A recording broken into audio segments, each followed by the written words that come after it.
My mum had me really young, and I don't have a dad. Well, obviously, I do have a dad, but whenever I ask my mum about it, she just looks a bit mental, so I leave it alone. And anyway, when I was about 13, my mum made this new friend called Ange. And her and Ange would like often go out together, leaving me with Ange's daughter Katie and my nan.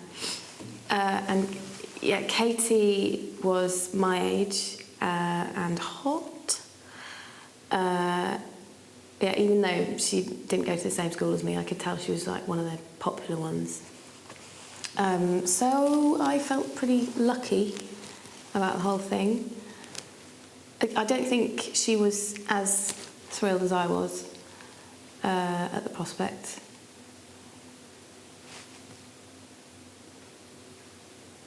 So Nan would fall asleep in front of the telly, and we'd be in my room, me trying to make conversation, and her just like flicking through magazines and chewing gum.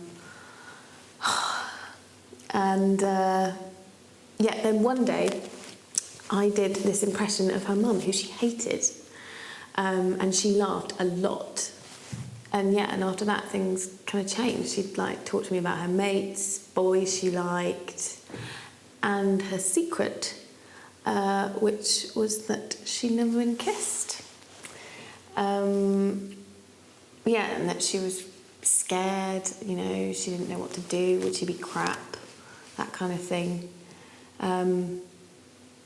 At the time, yeah, I probably thought it was because we were getting closer, but now I realise it's probably because I was so uncool, it didn't matter.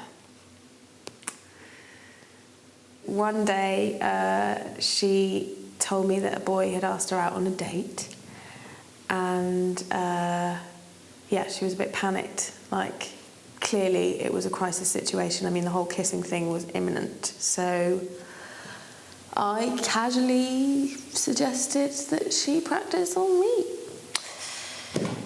And she did, and it was great. Like, we spent the whole afternoon kissing, me like throwing in tips and pointers that I'd picked up from my illicit summer romance with my second cousin Kevin, who didn't exist, but she didn't know that. Yeah, and she told me not to tell anyone, which wasn't hard. There wasn't anyone to tell. Yeah, afterwards, oh my God, I was so, like, full of hope. You know, the date might be rubbish, she might be into me, we'd hang out, all those things. Yeah, and then a few days later, Ange and my mum fell out over some guy in their pottery class or something. And Katie didn't come round anymore. And I kept waiting for her to call. And eventually I called her, asked if she wanted to meet up, and I remember she said, yeah, maybe. And then she said her dinner was on the table and she had to go. Yeah, so I never saw her again. Yeah, so I mean, that was the beginning of my incredibly successful love life. It's been brilliant ever since.